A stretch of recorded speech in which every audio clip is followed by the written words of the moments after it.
All right, guys, how are you doing? So, we have some breaking news. We don't have that much information quite yet.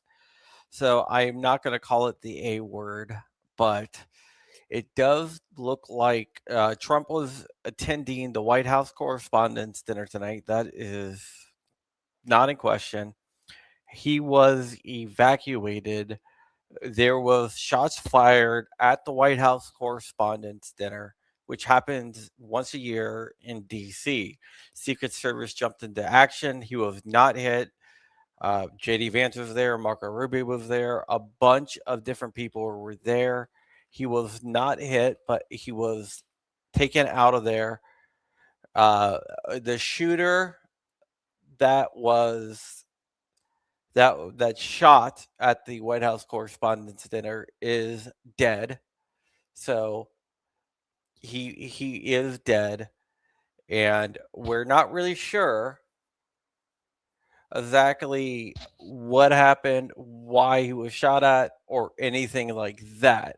All we know is that there was a shooter at the White House Correspondents' Dinner. Trump was there.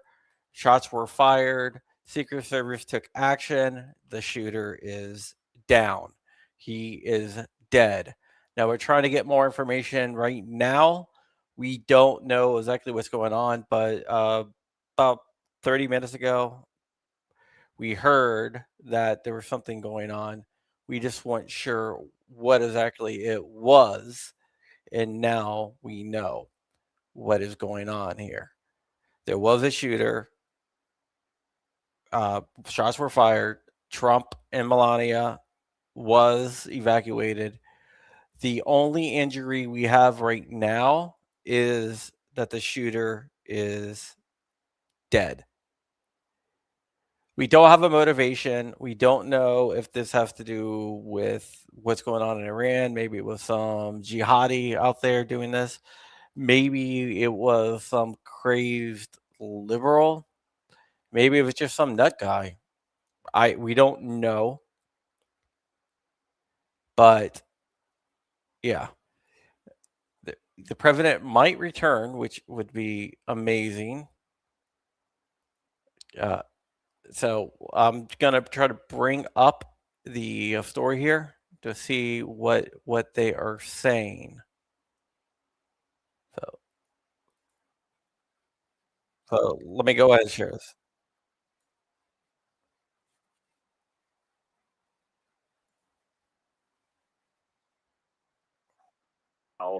That's just circling the area right now. But everything happened very quickly. I was in the middle of a conversation with a colleague, and I heard bang, bang, bang, bang, and we just immediately got down under the chairs, knew to get under the table just as soon as possible. And then at that point, eventually people started to come up and really realize what had happened. But we've still got no official word yet, Kevin, and we're waiting for that official word to see what happened. People have different stories about what happened, but we're waiting to get those official announcements for what happened. Let me ask you, David, you said you heard the pop, pop, pop, pop. Did you know immediately that that was gunfire? I knew immediately it was gunfire when people started screaming and got down on the ground. It sounded like just a loud bang at first. And you think in a room like this with the president of the United States, the vice president, the secretary of war, all of these people, the FBI director, the first lady, I mean, the most secure room in the world, perhaps, right, at that moment. And it just was very surprising to think that that would happen. So, no, that did not go through my mind at first. But clearly, when people started dropping to the ground quickly, we knew we had to take cover and we knew we had to stay safe. But you don't think something like that would happen in what probably would be considered the safest room in the world on the planet at that exact time, that all of those... That's my question. How do you get a gun in there? That's what makes this all the more perplexing. It's just incredible. TWEDC, maybe. David Spunt, our justice correspondent, speaking there. We want to welcome Sean Hannity to the program now. And Sean, what did you see from where you were? Kevin, I'm not there. I have a perfect track record. I've never been to Nerd Prom, so in all the years I've been doing this, but I have been in touch with top Must have been a officials at the Glock White 7. House. This is what I can tell you.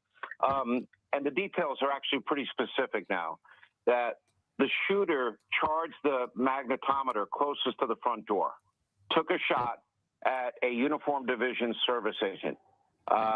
And he, at that point, they don't know whether they haven't confirmed if he's alive. Yeah, the shooter is in custody, I'm told. Oh, he's in custody? At this point. Everyone is okay. And the last thing I can tell you is dead. that, the White House does not want him to go back, but yeah, I'm sorry, what? I'm having a hard time hearing. And anyway, the president does want to go back. The shooter took a shot at a Secret Service member just at the ballroom, which, Kevin, you raise a good point. How did he get it to that point? The agent returned fire. Nobody knows for sure at this moment whether he's alive or dead. In custody, and then it's created chaos in the room. But what we can tell you for sure is that this was, one shot. Multiple shots at the closest magnetometer closest to the front door, and took a shot at a uniformed division Secret Service agent. And anyway, at that point, we don't know the condition of him for sure. We do know the president was escorted to safety. Everybody in the room, I'm told, is safe and secure. And now the question is, I'm sure that the Secret Service... I got video of what happened here, so I'm going to go ahead and I'm going to share this instead. So let's go ahead and watch this.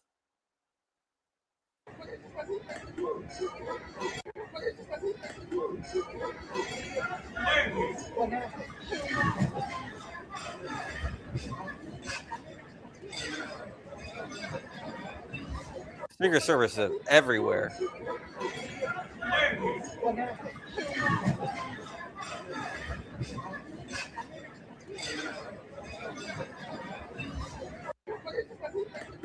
Interesting. Let me go back to this one again. There's got to be, a reconfiguration here on some level. This is a breakdown as far as I'm concerned. Other people in the room obviously heard the shooting. I heard Brett's report, and we saw the chaos ensue. All the cabinet officials in the room, they were being put under the table. Everybody else, I know Fox has security in the room. They were putting all the talent under the table. Yeah. It's shocking, to say the least. You would think this is the most secure room in Washington tonight, and not so. It just didn't happen. I pray to God nobody... Yeah, I'm going to share another one here.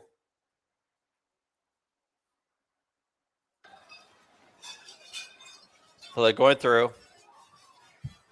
They heard some shots.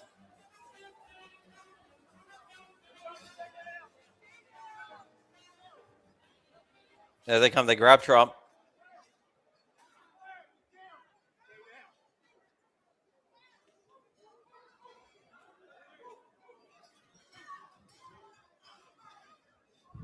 And there he goes. Let's watch this one more time.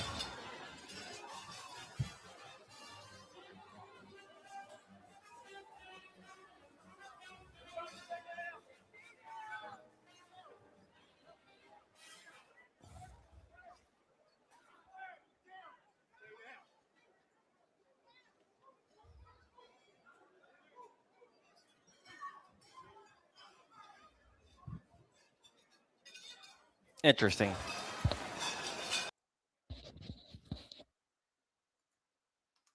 Let me just go here. Yeah. What do you guys think? It looks like he tried to rush through the magnetometer and then shot at the Secret Service agent first.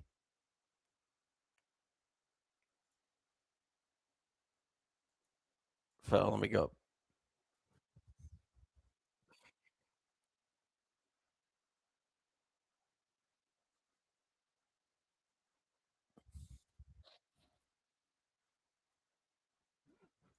And then the room filled with armed Secret Service members. Walter, I see you out there. You want to come on? on camera very quickly. And in that moment, as they were huddled up at the table, they're trying to get each individual cabinet secretary out with their own security team as the chaos is going on.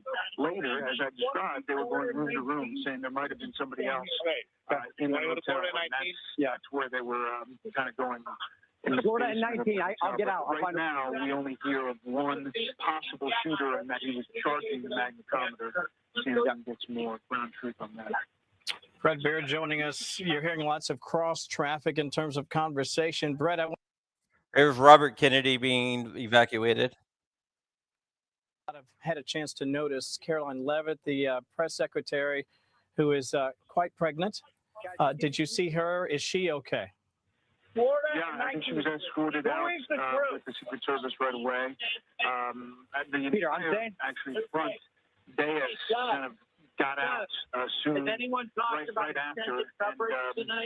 And you know, each individual cabinet secretary, you know, it's a packed room. It's like sardines in there. And so trying to get around mobility-wise was tough. But the security did an amazing job locking it all down. The question is, you know, shots fired. Was this person One didn't get a shot off? The other investigating. What's the Right now, status Backstage saying he wants 30 feet off. Brett Baird joining us from the Hilton, where things are chaotic, but they appear to be attempting to welcome people back into the room. As you take a look at your screen there, you see the left side. It is still crowded. Watch this.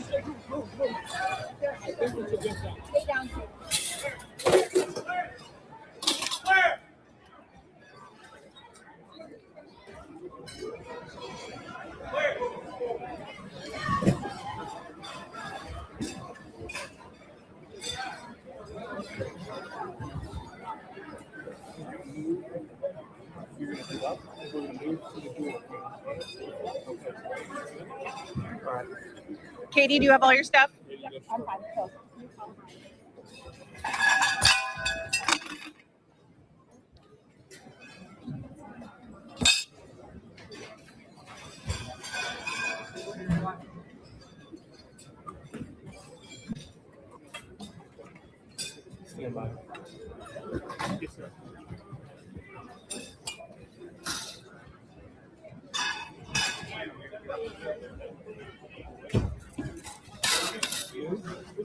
Looks like they're all looking around. Go to your right. To your right. There's more political people being taken away.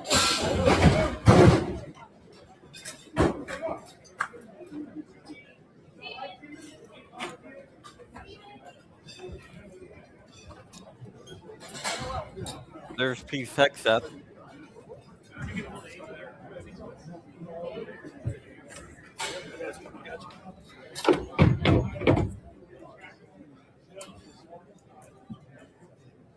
Yeah, it's a White House Correspondents' Dinner. They do it every year.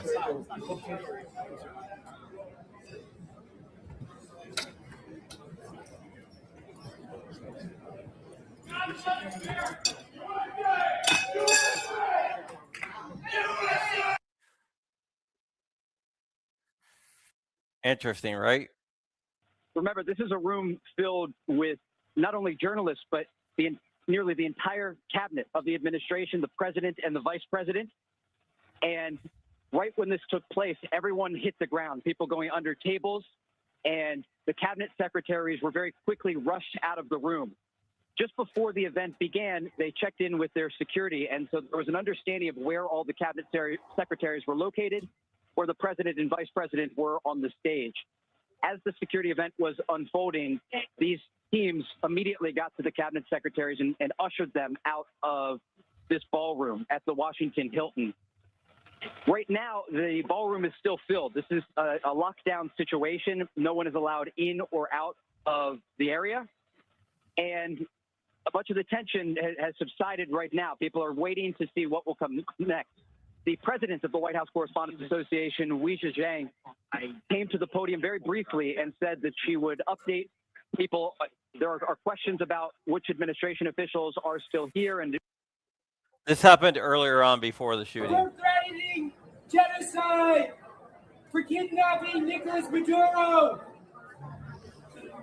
for overseeing targeted strikes that killed over 180 people on boats in the Caribbean. Arrest Pete Hegseth! Arrest Pete Hegseth for war crimes! Arrest Pete Hegseth for war crimes! For overseeing the targeted strikes over 180 boats in the Caribbean. For actively planning on a war in Cuba based on We don't have any information yet, Scott. illegitimate justification. For threatening. Difficult moment, but again, the security response was immediate, and that was part of the reason that they were able to get the president, the vice president out, and many of these cabinet secretaries so quickly. Trey, let me ask you, from where you are, what's your sense of how people are doing? Are they just going about it as if, well, that was something, or do you get the sense that people really want out of that room and they want to head home? There are many people that want to leave after this event. Others waiting to see if this event will go on and to stay. But again, just to give you those initial seconds right after this took place, there was a lot of uncertainty of what was actually happening on the ground. And so you had immediately people getting as flat as they could, many hiding under tables. And when they looked up, you could see armed, even men in SWAT gear, getting these cabinet secretaries out. They're saying that the shooter had a major gun. Not really sure what that means, but he had a major gun apparently. This was inside of the ballroom or out at that moment, and so the chaos of the moment really undercut the immediate questions. And those immediate questions were: A, where was the president, the vice president, and of course those cabinet secretaries? At this moment, This is the same hotel where Ronald Reagan was shot at, which is definitely interesting. But we do know we expect to get an update from the White House Correspondents Association president, who again came to the podium minutes ago and said that there would be some sort of update on the situation about whether or not this event will continue. But again, what we know, limited information, still trying to gather the facts of what took place just outside of this ballroom. But a significant security incident in the nation's capital. The president is safe, the vice president is safe, and those cabinet secretaries ushered. I want to show you guys something. This is on CNN. Let me just, I'm going to change view so you can actually get us see it. Trump and cabinet rush from to White House Correspondents' Dinner event after loud sounds.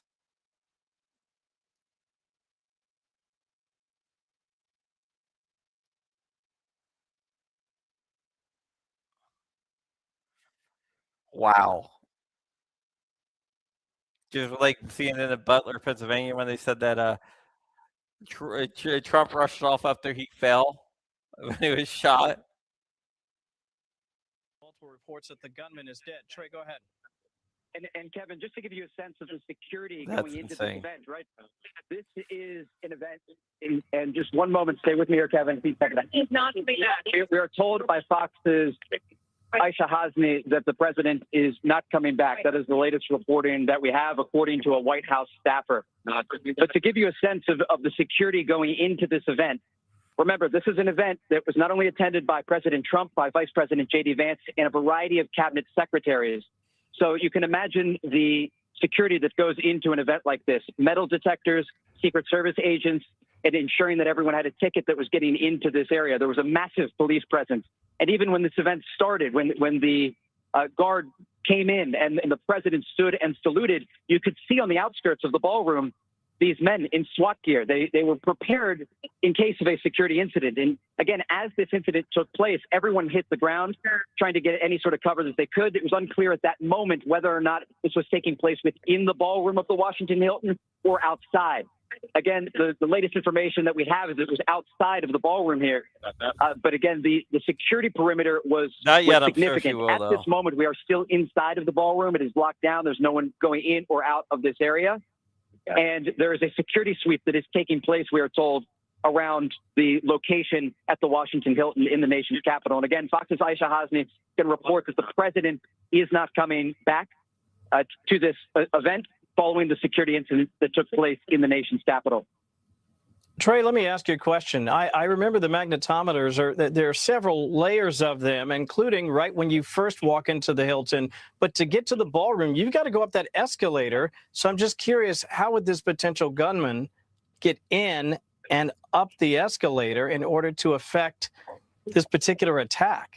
Yeah, it's a great question. And look, there is a perimeter to these events, a perimeter that requires you to show a ticket to get into this area, and a perimeter even once you're inside. There are at least 3 different locations where someone is not only checking a ticket, but looking at the people that are coming into this area. Right. And so there are major questions about how anyone who is armed could get this close to the president or people in this ballroom, but also just questions broadly about the security perimeter, because it is not just the Secret Service on the scene. It is the local Washington, D.C. Police Department. You had a variety. And stay with me 1 second, Kevin. There's an announcement being made, so just stay with me. All right, let's see what this announcement is. So the program will resume according to an announcement that was just made. We do not know if the president is coming back. There are now conflicting reports, and our team here on the ground, Fox's Aisha Hasni and others, speaking with Trump administration officials, trying to get clarity on where the president is at this moment, if he will return to the evening. But again, there was just an announcement made inside the ballroom that the event will begin again soon. I understand that this is a scholarship event, and I understand that this is a celebration of democracy and free speech and the sometimes contentious relationship between the leaders in this country and the press. But I'm just curious. And I'm not really sure exactly what a major firearm is, but a major firearm was being used. I told Val Fennell that, and he goes, compared to a lieutenant gun or a minor gun. I have no idea what that even means. We don't. We're going to keep working on that. In the meantime, Trey, let me ask you one more thing while I have you. Based on what you've seen in the hallway, and I know you're sort of in the main ballroom, but I do know that there are plenty of doors in and out as we see our shot move just a bit. Are people milling out now little by little, or is everything completely on lockdown? Yeah, Kevin, at this point, yeah, I think it will be a long gun. And we are hearing mixed reports from Trump administration officials as to whether or not President Trump will return to this event. Just to give you some more color, Kevin, into what it was like in the moments after this security incident took place. You saw not only cabinet officials being ushered out, but you saw President Trump's that is very true. Advisor, with an admiral gun. He was being ushered out by police and security officials here. Yeah, I'm not really sure what major gun means. To chant USA, USA, USA. And this, again, it was a reminder almost of how the president was after there was an attempt on his life in Butler, Pennsylvania. It was a similar moment where, again, Scavino just turning to the crowd to chant USA, a message to the world that this incident was not going to stop the president from speaking. And just stay with me 1 second. And we're just gathering as much information as we can here. But again, it appears this program, Kevin, is going to resume in the moments ahead. Very interesting decision right there. Let's welcome Brian Kilmeade back into the conversation. Brian, I'm surprised that they would give this another go, just because I obviously, out of an abundance of caution, I would probably not allow the president to return if I were in his security detail. Again, understanding that he is the boss. Your viewpoint, as it appears that they're going to try to continue to celebrate the First Amendment and resume the evening at the Correspondents' Dinner. I mean, the thing is, he does not want an incident to stop what we're supposed to do. I mean, the whole thing about from terrorism when it first on the scene, 9/11, got to go back to your life. Don't let terrorism stop you. And if the Secret Service says we cleared the facility, we cleared the facility. I will just relate to you the information that I got. You know, I was sitting next to Tulsi Gabbard. Literally, she was right to my right. Immediately after I smelled the gunpowder, I see the frantic running up the center aisle. Evidently, now we're learning that the shooting happened in the lobby. but they quickly went and grabbed the cabinet secretaries. The first one I saw that they grabbed almost abruptly was RFK. And meanwhile, when I looked up at the podium, I'm talking 5 seconds. I put up a poll. The I'm whole just podium curious. was empty. President, the vice president, other side of the dais, they were gone. And then I looked over it, and there's Mark Wayne Mullen. They get him out. Then they get Sean Duffy out. And I watch RFK get out. And, I mean, I don't know a cabinet secretary that wasn't at this event. They were all there. In fact, I was able to go with Rachel and Sean into the cabinet secretary's own get together before. So I saw every single one of them, and I'm trying to think to myself who was missing. You know, I even saw the FCC director. So this is a target-rich environment for evil people. But the thing is, Kevin, I'll tell you, my ticket was taken, and I will go to grab my ticket, and all of a sudden, when I go back, the president arrived. So there's magnetometers everywhere. They literally were patting everybody down again, and they went through everything again. Don Lemon. So how someone got to the point where they apparently had a gun is beyond me, and got through it. You know, it must be something that was planned way ahead of time. And we did hear when we got back into the Fox room, I get in there, and I don't think it was Service staged. came in fully armed up with bulletproof vests on, and they said, "Come with us. There's someone here hiding." Now, whether they were saying that to get us out, I'm not sure. So they grabbed us through the kitchen, and we went. That's out a good through the point. kitchen, It could and be on my Review right, O'Donnell. I saw Cash Patel, and one of the main people they got out is, believe it or not, on my table is Erica Kirk, obviously traumatized under the table. They grabbed her. Cash Patel was with her for a second, and then he was working the scene. So literally, you couldn't have had more officials in one place. I don't think you have more besides the team picture. I don't know of another place to get all the officials. Yeah, I agree completely. Brian, stay with us. Want to welcome our managing Maybe. editor and anchor of Special Report, Brett Baer, back into the conversation. Brett, it is not lost on those Brett of us Baer's who there. have covered the presidency what happened to Ronald Reagan at the very same building.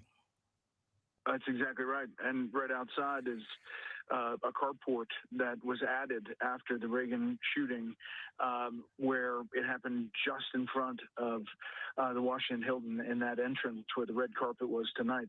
You're exactly right, Kevin. You know, I sent in, and hopefully they can turn it around, the video that I took off my phone in the seconds that it. All right. So we got a comment from Trump.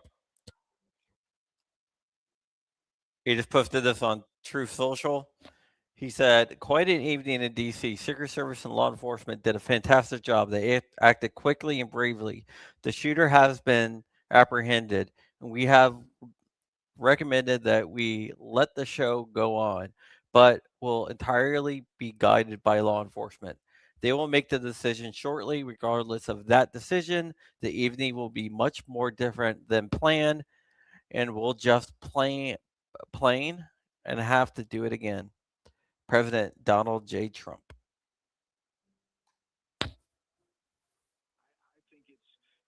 Quite something if they do this event again, start it up again. To your point with Brian, we're in a different environment now, and you know, as we were in the basement of the Washington Hilton, as they're clearing room to room, Could be it was SPLC, urgent, and they were telling us to run out of the building.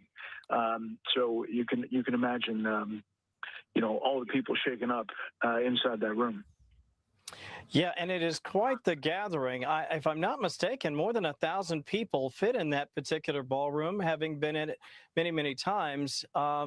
It is no small undertaking trying to corral everyone.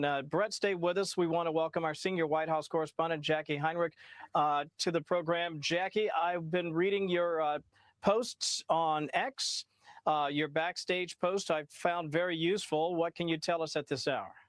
Well, I was on stage when we saw Secret Service agents rushing toward us. I was seated next to the vice president. We all went down when it became clear what was happening, and moments later, he was swept off stage as more armed agents came onto the stage from behind us. I was laying on the ground looking up at them. You couldn't see me from in front of the stage, we were behind sort of the drapery of the table. But agents were speaking to each other saying, are you tracking anything here? Do you see anything in the room? I crawled back behind the stage where we all made our way in a few moments, and we were held here until we figured out, we got word from Secret Service what happened. And I'm still we were researching to told see if I by can find anything the behind the details scenes. here for the head table, for the president, for the vice president, that there was a gunman outside of the secure perimeter who tried to get through the mags. And Secret Service did its job. It's unclear to me what that means, if there were shots fired to take that person out or what. We were told that subject is off-site. The president was taken right down the hall from me. We were backstage right now, and he was taken to a hold just a little ways down the hall. He has said from the minute this happened that he wanted the show to go on. He wants this night to continue. And they're just waiting on law enforcement to ensure that there was no additional threat in the room and no one else that breached the perimeter. And we were told that there are no other threats. And so we're back here now just waiting for they try to rush through the magnetometer. to reset the table, and the folks in the kitchen are have plates ready to go out, but we are waiting on the go-ahead from law enforcement here for what's going to happen next. And Jackie, stay with us. I do want to read. Did you want me to read this post from Truth Social or go straight to Peter first? Let me read this. This is from the president from Truth Social. Quite an evening in D.C. Secret Service and law enforcement did a fantastic job. They acted quickly and bravely. The shooter has been apprehended, and I have recommended that we let the show go on, but will entirely be guided by law enforcement. They will make a decision shortly. Regardless of that decision, the evening will be much different than planned, and we'll just plain have to do it again. That from the president on Truth Social. Want to welcome our other senior White House correspondent, Peter Doocy. He is joining us from a very interesting evening, to say the least. Peter, how you holding up? Kevin, it was really scary in there. And 19th Avenue, right now, you can see just endless sirens. And this is in addition to what they had before, because when you're coming to the Correspondence Center, everybody knows that the president there, the vice president is going to be there. It's essentially just one step down from a national security special event like a convention or the inauguration, where they essentially put all hands on deck with the national security apparatus. But so there are extra police because, based on reports, there was this shooting, or there was a shooter near the main. Told by a very force that there was a shooter at the main mast locking up, who is down. I heard Jackie's firsthand. Share my first. I was thinking the same exact thing. At the stage, looking out towards the main doors. I had my back kind of 3/4 to the stage. Basically, not my back quite to the stage, but looking out towards the whole auditorium. And they were just starting to pass the bread when a whole rush of people started to come up towards the front door. And look at this girl. She's like live streaming. Earlier, the honor guard had presented the colors. Doing a TikTok video President up there. Trump, and the rest of the audience gathered to salute the country and to salute the honor guard. A rush of people who I thought might have been part of something. We're going to have a mentalist as the main entertainment tonight. I thought it might be something related to the entertainment, but there was a rush of people. So is this going to be the party of peace or the religion of peace? What do you guys think? To look at the actual stage and the head table, which was about 30 feet from where I was sitting, there was a Secret Service officer who, again, everything is unfolding in real time. I would believe it to be from the Hawkeye team, which is the people that respond when something really, really bad happens. I turned my back, and there was an officer with a long rifle pointed in the direction of our table. And I'm sure that we have this video. There were officers every couple of feet with their rifles pointed out towards the crowd. That is not something that happens unless there is an extreme we got some threat to I the just got a life new of the video in. president or the life of the vice president. It is very. All right, someone sent me this video here.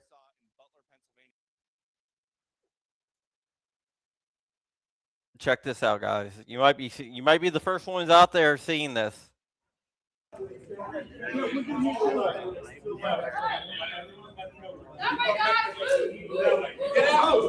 He's down.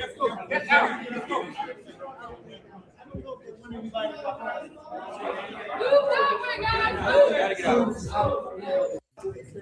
must begin.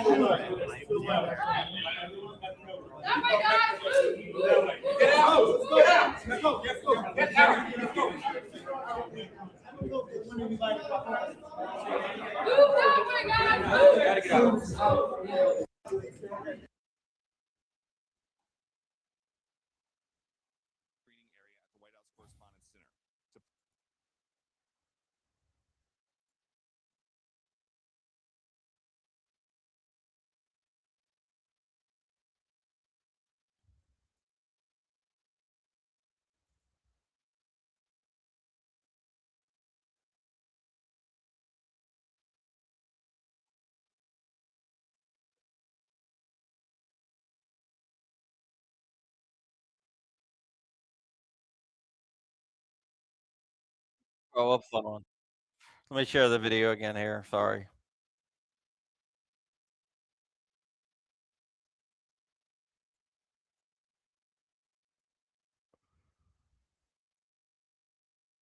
In the First Amendment about how fragile they are.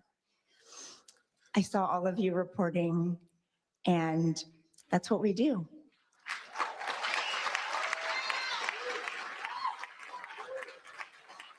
So thank God everybody is safe, and thank you for coming together tonight. We will do this again. Thank you.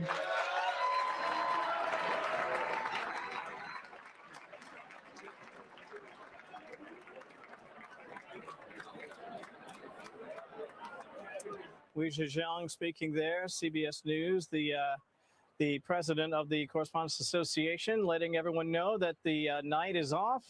And as I mentioned, the president will be speaking at about 30 minutes from now from the White House. He'll talk about what happened here tonight, and we expect him to also look forward to possibly getting this done at a future point. Let's welcome Sean Hannity into the conversation. By the way, thank you to Peter Ducey, who's actually outside there. I know cell service gets to be a little hinky when you have so many people all at once trying to use a limited number of cell towers. Sean, your perspective, as we heard there from Weijia, that the night is canceled. The night, it was interesting, Kevin, because I was on the phone with the president for about 10 minutes, and I can confirm, yes, he is going back to the White House.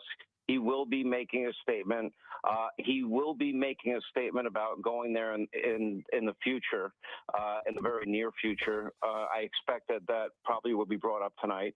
I will tell you, the president was, he without an exception, everybody around him was pleading with him not to go back in the room. That's what his instinct was telling him to do. He was joking about it. Not everybody was laughing about it. I actually heard part of the deliberation, and it was the overwhelming consensus that they didn't know if this was a lone wolf or perhaps a greater conspiracy, or perhaps somebody came in behind this one shooter. I can also confirm to you this, that the FBI director, Kash Patel, he is there. The perpetrator is on the scene. They're processing it. They confirmed one U.S. Secret Service agent was in fact shot. The round was stopped by the vest. And I give all credit to all these guys that put their lives on the line for everybody. The president was saying, well, I made sure that the first lady was safe. But again, the people around him were very, very concerned, rightly so, especially in light of the culture that we are living in. And if you go back to what we have all been through as a nation, and you think about it, there's just too many questions. We don't know. Again, you go back to the lone wolf, wider conspiracy. Probably this will be examined and discussed for weeks and weeks ahead. Certainly you would think that that room would be safe and secure, but we do know from the very beginning that the shooter charged the magnetometer closest to the front door. And that's where he took that shot and did hit the Uniform Division Secret Service agent. Thank God he had the vest on. His condition is good. He's going to be fine. But again, you know, out of an abundance of caution, the people around the president were beyond adamant that they did not want this to go forward. They didn't feel like they would be able to, within any reasonable period of time, get that room safe and secure. And the shooter, you know, that shot at the Secret Service member, the agent did return fire. We know that part. We don't know if that person is alive. Well, we do know he's alive because he's being interrogated now by the FBI. All right, so he's alive. That part. So I can only say that. I'm glad that you shared that, Sean, because we've obviously heard conflicting reports about not just what happened with respect to where the shooter was, when the gunfire happened, did they make it through the mags, how close the shooting actually happened to the ballroom, which, as you know, is on the second floor. So I appreciate the background. Stay with us for just a second, Sean. I want to read this. This is the president posting on Truth Social. Law enforcement has requested that we leave the premises consistent with protocol, which we will do immediately. I will be giving a press conference in 30 minutes from the White House press briefing room. The First Lady, plus the Vice President and all cabinet members are in perfect condition. We will be speaking to you in a half an hour. I've spoken with all the representatives in charge of the event, and we will be rescheduling within 30 days. That from President Donald J. Trump. Sean, back to you. You and I had talked about this previously. We both know the president, you much better than I. I'm not surprised that he would want to honestly, have we the don't evening know. happen. I know he wanted to have it happen tonight, but now we'll see if it happens sometime within the next 30 days. Well, the president was very clear. That came up. He literally, as part of the deliberation, the first part of the discussion that I heard was he wanted to go back. There wasn't a single person that was in that room, and there were a number of people with him, obviously, that agreed with that assessment for a variety of different reasons. Nobody could assure that this was a lone gunman, and nor could they assure the safety and security of that room. He tried to make the argument for it. He was told that it would be hours and hours away from being safe and secure. So then the president, I heard him make the decision, okay, we'll go back to the White House, we'll make a statement, but I want this rescheduled in 30 days. Those were words that came right out of his mouth. And at that point, you know, and I do know, having talked to the FBI director very briefly, the FBI director is with the shooter. And the Secret Service agent that was in fact shot, thank God he had body armor on, he will be okay. And that's the. All right, so this is this is another statement we got from the U.S. Secret Service. The United States Secret Service, in coordination with the Metropolitan Police Department, is investigating a shooting incident near the main magnetometer screening area at the White House Correspondence Center. The president and the First Lady are safe, along with all protectees. One individual is in custody. The condition of those involved is not yet known. Law enforcement are actively assessing the situation. On this, what was supposed to be a somewhat celebratory night, where the media and the president, a president that has given more access to the media than any modern day president that I can think of, and there is hostility, but still, you know, this is a night that they were going to come together, hopefully laugh.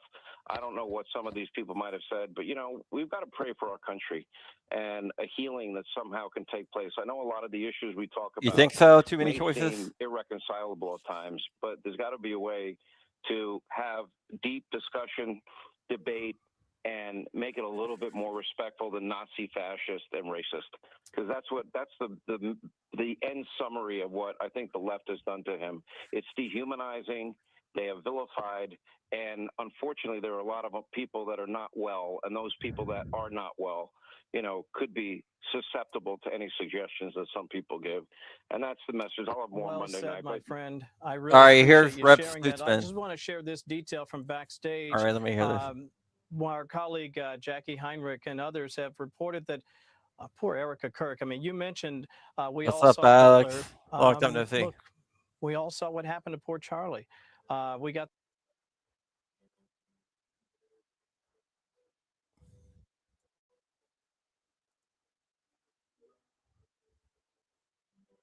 All right.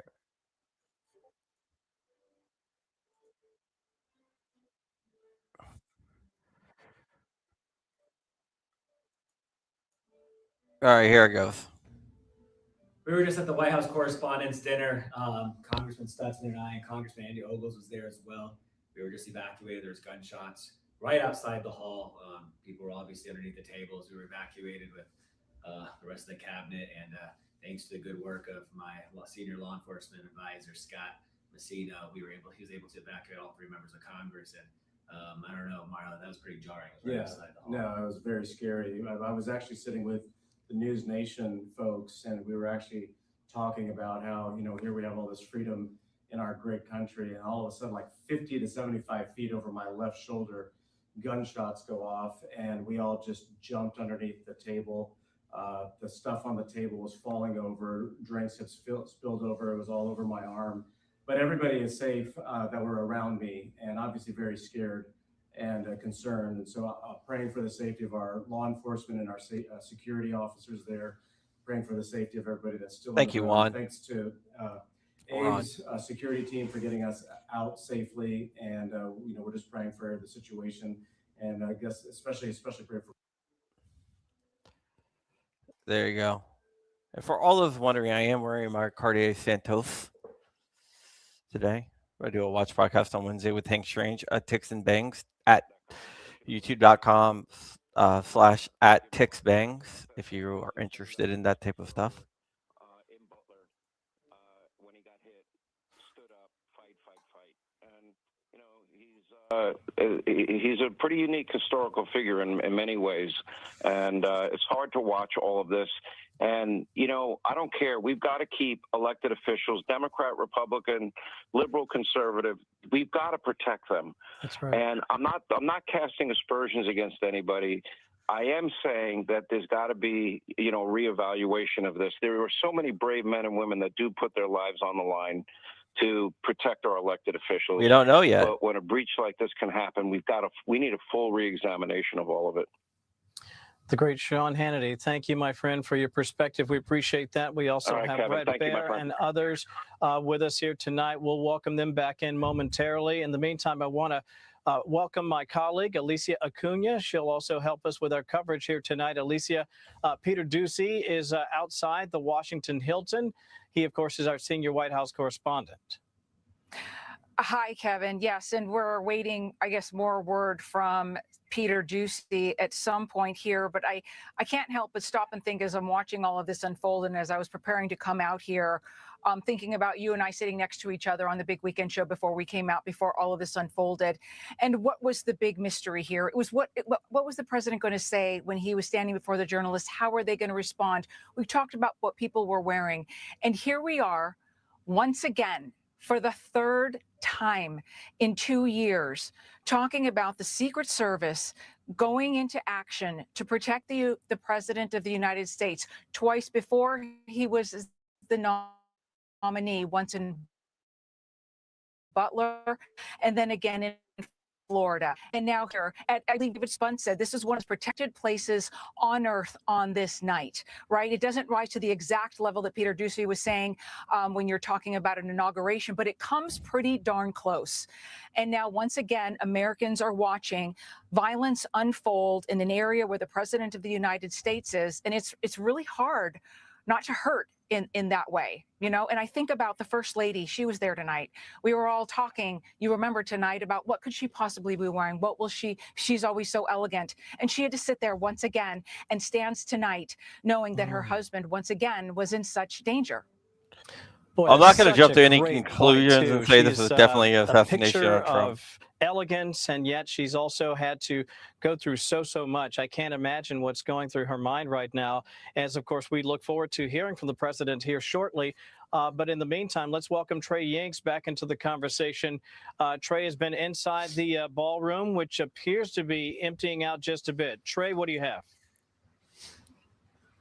Yeah, Kevin, just to give you a sense of what this was like in the moments after this security incident began, there was a lot of chaos inside the ballroom at the Washington Hilton in the nation's capital. Immediately, everyone hit the ground, people getting under tables, some people were crying, and the cabinet secretaries were getting ushered away very quickly. President Trump and Vice President J.D. Vance were on the stage, and so there was a concerted effort to get all of the high-profile administration people out of harm's way as quickly as possible. And then the ballroom was locked down. And there was an understanding that this was a very dangerous moment because you had all of these high-profile administration officials all in the same room. And Kevin, to give you a sense of what it was like just going into the ballroom before this began, when you arrive at the Washington Hilton, there's a security perimeter. And that security perimeter is where you get your ticket checked initially, and then you go inside, your ticket is checked again. And before you're able to even enter the ballroom, you have to go through metal detectors. And there are Secret Service officers there ensuring that no one is carrying weapons or anything on them. And we understand All right, that I got a is the picture moment of and the the location at which this security incident shooter. took place. As it was unfolding in the ballroom, Wait a again, second. it was a very chaotic Trying to moment. get it loaded up and here. the ballroom was immediately locked down. And there was an understanding that this could have gone on and the security perimeter had to be swept. And so everyone had to stay in place. But again, Kevin, at this moment, we understand that the ballroom is being evacuated. I just came from there, was able to get out of the building. And you can see the lights behind me. There is a massive presence of police, Secret Service, and ambulances and first responders on the scene. There were many people in shock. You know, Kevin, I'm used to covering war zones around the world. And in the aftermath of an event like this, people very quickly go into shock. People were shaking, others were crying. And there was just a question about what had happened. We could hear the commotion just outside the ballroom. But again, inside, that was where the majority of the people attending this dinner were located. And the president, again, taking to True Social. And he said, all right, this is the picture of the shooter.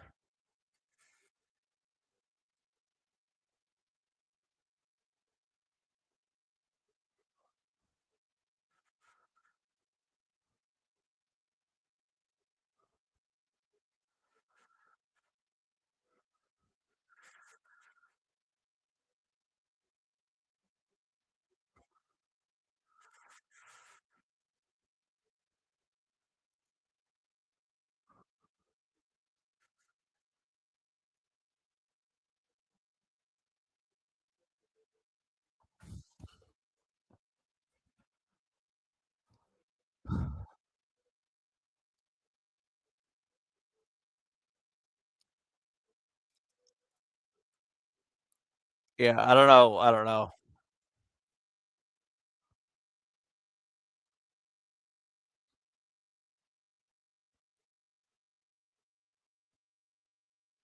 And so what they're doing is they're having any congressional members that are inside the ballroom still sort of gather in a place where they're going to take them personally. Capitol Police will escort them and drive them to their homes just out of an abundance of caution. So there's a procedure in place to make sure that people are evacuating this building safely. And so we know the president has left. We know he's going to brief in a couple of moments here. And now the second part of this is to make sure that congressional members get home safe as well. The rest of the guests, media, press, we're actually all working. We're not sure yet. We have been Even on if the he phone. was shot, We've been even if reporting live. We've been he would still be working around the handcuffed. clock. We're trying to get to a camera right now, actually, for you guys. I think he's wearing a shirt. I heard so many different things. It was a chaotic scene when this all unfolded. There was a moment where there was chaos, and it seemed like Secret Service were swarming people inside the ballroom. We didn't know what was happening. Myself and Emily Campagno both thought we heard what sounded like a silencer go off. What I was told later by White House staff was that was not a silencer, that was actually gunshots. And again, I can't confirm that. I don't know that for sure. That's what some of the staff were telling me. There's been conflicting reports, but that there were shots fired up in the lobby by the MAGs. And you have to remember the Washington Hilton is a functioning hotel. There are people here that are coming in and out that don't have anything to do with the dinner. So you can you could say you could approach the building without really being a part of this event.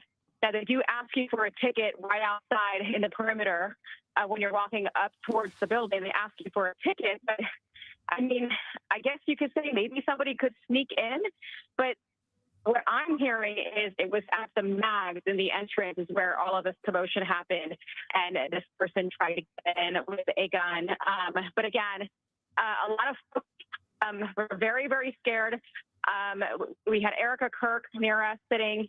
She obviously got very spooked because of what happened to her husband, and she was escorted out. Cabinet members were escorted out immediately. There was a protocol in place. And so now what's happening is congressional members and making sure they're safe and they're getting home safely.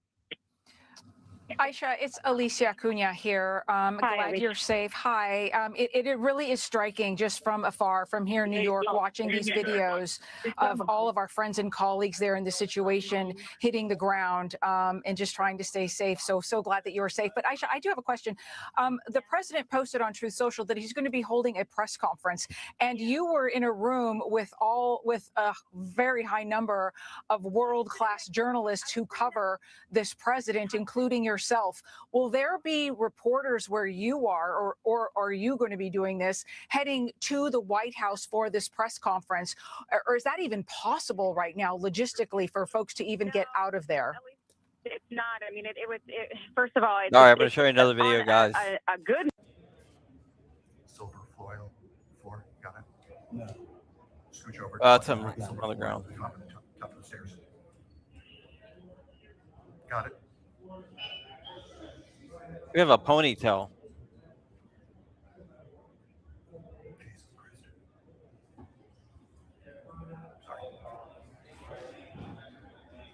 A man bun. Anyone seen DLD lately?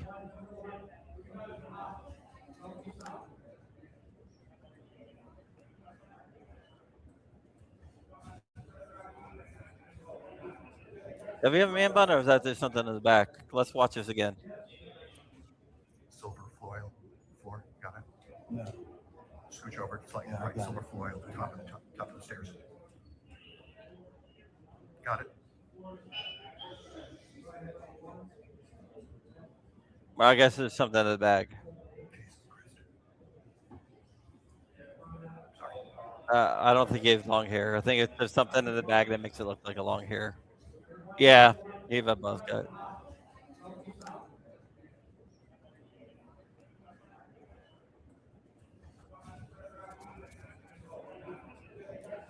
No innocent people were harmed, and everyone is now safe. We're grateful, as always, for law enforcement and first responders who acted so quickly to bring the situation under control. And then he adds this poignantly, praying for our country tonight. All right, so it looks like it was a shotgun. You know, Kevin, aren't we all just praying for our country tonight? Because this is a jarring moment, I think, for the United States, for Americans, to sit back and watch this occur once again. So yes, we are all praying for our country right now. And joining us now by phone is host of Fox News at Night, Trace Gallagher. Trace, you were in the ballroom as well, correct? Okay, I might have a name, guys. My apologies. We do not have Trace at this moment. Who do we have on the phone right now? Just give me a second. I'm not going to say his name because I never do. Alicia, while we continue But I to will try to tell. get more staff, and we had so many, obviously, in the ballroom. The guy from I Torrance, just want to point California. something out. I was watching earlier, And, right as you see them now clearing the material on the left side there. I was watching as All Trey right. Yangst was describing the perimeter. And as you look at the Let me semicircle see there if I on the can right, track where down the this guy, Correspondence find some Dinner stuff is at the about him. Washington Hilton. I know you've been as well. It is still remarkable to think that someone who is armed, who is not a part of the security detail, can get that close. Because again, as I think both Peter Doocy and Trey pointed out quite, I think, adroitly, you need to show your ticket. And it's not just, oh, I'm at the door, here's a ticket. It's a 31-year-old I'm 3 from blocks Torrance, away, California. here's my ticket. I'm 2 blocks away, here's my ticket. I'm a block away, here's my It's a ticket. white guy. And then you're going to try, in this particular circumstance, to rush the mags. And thank goodness for Secret Service acting so quickly. And again, we understand from our reporting that the gunman has been apprehended. and is now in custody. There have been other reports that the gunman was killed, but that is not the reporting we are sharing at this hour. But what's interesting again to me is he unless might this not be person white. somehow I think it had might be a light a skin specific black. type of ID, Nah, something light-skinned that they black. manufactured that they were able to utilize to get closer The to the teacher. building, it is still inexplicable to me that they could get that Maybe. close If even this is all to crazy. approach the mags with a loaded weapon. But again, thanks to the quick action of the Secret Service and others for quickly neutralizing the gunman. No, you're exactly right, Kevin. And I do believe we might not be have right, Brett though. Who Baer knows? on the phone once again. Is Brett with us? Yes, I'm right here. Hi, Brett. Thank you so much. It's Alicia Acuna. So glad that you and Amy and everyone are safe. Wanting to know now any update that you have and what's going on around you. Well, If we've this is evacuated now. true, We're he's, out of the building, he's, and as you may have heard early yeah, this on, is all we speculation. were None of this is escorted for by sure. Fox Security. By the but way, we should give a big applause to our there is own a guy security sharing the staff that same worked name alongside the Secret out of Service, and in those Torrance, chaotic first California, who's a minutes, teacher, first and it looks seconds, like I should say, he as gave everybody is taking to the ground and going under tables, Kamala and you see Harris. the president being escorted out there with Not the cordon 100% of sure. Secret Service agents. At the same time, our Or security was anything be jumping wrong. to all the executives and all the That's the tables other that reason we why I don't had. want to give a name. And Even if I did a great give job. out We names of managed to shooters, get I out wouldn't give out the name right now. to a back 'cause door we're not to exactly sure. a lower point of a holding room where we had a pre-party, and that's when I described these heavily armed Secret Service, full gear, as you're seeing on the screen now. Those guys, looking like those guys, came into the room and said, "You had to get out of this area, run to underneath the Washington Hilton because they were looking for somebody else if there was another possible shooter." It does not appear there was ever any other threat, but they were clearing room by room. Now, and Sean talked to the president with this Secret Service agent who was shot, but it was the bullet was stopped apparently All right, by I'm gonna his run vest, some background and checks. he will be doing well. They're obviously clearing the entire ballroom right now, and the president's getting ready to give a press conference. Listen, this president has been through this, and he's going to have some words about standing up to this kind of threat. And, he says he wants to do it again within 30 days. And I'm sure we'll be back in the Washington Hilton in that same spot with a lot of security. And Kevin, to your point, you're right. There's different levels. They shut off streets, 3-4 streets away. As you get closer to the Washington Hilton, we went through a number of different stops with our tickets, and then obviously the magnetometers to get into the ballroom itself. Indeed, Brett. Go ahead, Alicia. Oh, thank you. Brett, I was struck by something. When we were on the big weekend show, we were showing all of our Fox family going through the red carpet at the step and repeat and taking pictures. And I saw video of you and your beautiful wife, Amy. And I have to ask you what that was like for you. We have covered these for decades. Tragically, we've covered shootings. We've covered all sorts of scary and terrible events, but it's not often where you have a loved one next to you in that moment, and you're also part of it. And I was worried. She was really shaken up and went under the table, and as did many people. I was kind of sitting up, and I actually used my phone to take video, and she's telling me, get down. The security, I'm sitting next to the Homeland Security Secretary. His agents are on top of him, pushing him down to make sure he's not popping up, and they're trying to figure out a way to get him out of the ballroom quickly. I was worried, and she was very shaken, I should say. But 2 tables away was Erica Kirk, who also was under the table and obviously was really shaken up, and she was escorted out and crying in the back hall, as you can imagine, after the assassination of her husband.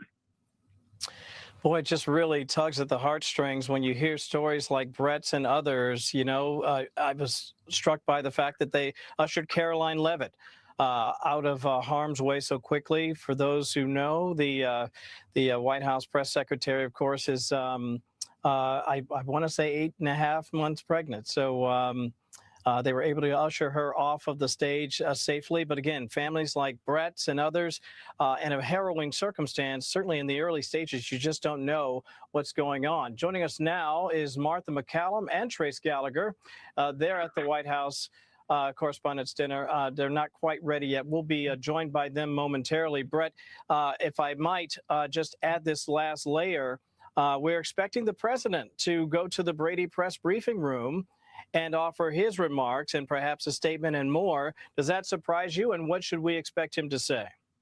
No, I don't think it surprises me at all. And to Sean's conversation with the president that he referenced, I think he had to be persuaded by the security folks not to go back into that room because it would take them far too long to clear the hotel. You know, it's a big security challenge anytime the president goes any place. And in a big room like that, that's like 1,500 plus people, you know, it is a big lift. But I think that the president's going to talk about resilience, talk about getting past this, talking about, you know, similar message to post-Butler and after the assassination attempt in Florida, where he said they can't stand, and which is part of the message of let's get back at this within 30 days. So I assume you'll hear a very resolute President Donald Trump by the time he takes the podium in the White House briefing room. You know, and Brett, we're watching the White House briefing room. We're looking at the camera from where we are right now. And I believe I saw someone in a tux. It looks like some people who were in the room where you were somehow made it also to the White House briefing room, which is incredible, talking to Aisha. And I've been to a couple of White House Correspondents' Dinner. It's been years, but getting in and out, as she said, is nearly impossible on a good night. But yeah, I'm looking at a woman right now. She has an evening gown on. It's just so striking. Yeah, it is. And, you know, the press pool travels with the president. I don't know if they managed to get into the vans soon thereafter when the president was escorted off the property. But it usually, having been in the press pool many years, you know, it's a close pool, and where the president goes, eventually those reporters go with. And that may be what you're seeing. I think I saw David Spunt walk by there, and he's probably in position as well. Yeah, you're going to see a lot of people in formal wear in the White House briefing room. It was supposed to be a celebration of the First Amendment. Oz Perlman, you know, was going to do his whole routine with the president. The president was expected to talk for, you know, not until later in the evening, but, you know, it was a celebration, really. And the fact that he showed up was a big thing, and obviously was mentioned by the president of the White House Correspondents Association at the beginning. Brett, we want to continue the conversation. As we're looking over here on the left side, I see some familiar faces, people that I'm sure you would recognize as well, as they are now preparing the podium. What happens usually if the president is going to speak in the Brady press briefing room, they will bring in a bevy, sometimes as many as a half dozen Old Glories, American flags, and then they will bring, I imagine, because there were so many individual cabinet members that were there, it is highly likely that they too will speak tonight. Would that be your expectation as well, Brett? Well, you know, you may have the FBI director talk about what they know. Don't know that for a fact. As we were running out following the Secret Service and their orders to get out of those rooms underneath the Washington Hilton, we passed by Kash Patel, who was talking to a bunch of officials, and he was on site. So I don't know if he'll be there. Up information, but clearly guys. this is the president's moment to make a statement about this night, but maybe broadly about the situation in which we live. All right, Brett, stand by for us. Who is next, folks, in the booth? I believe we have Martha McCallum with us now. Martha, are you on the line? Hi, guys. I am on the line, and we're still here at the Hilton where the dinner took place. We just exited the room a short time ago. We went right through the area where the mags were, where we believe this shooter was apprehended. The video that you're seeing on the right-hand side of your screen is the table that we were all sitting at. And it was scary. I mean, everybody dove under the table. The first thing that I saw that registered that something was very wrong was just a slew of Secret Service agents running as hard as they could down the middle of the room. It's an enormous room, very hard to get around the tables. So some of the Secret Service and law enforcement officials climbed on top of the tables. Some people got knocked over. People were climbing and diving underneath the tables.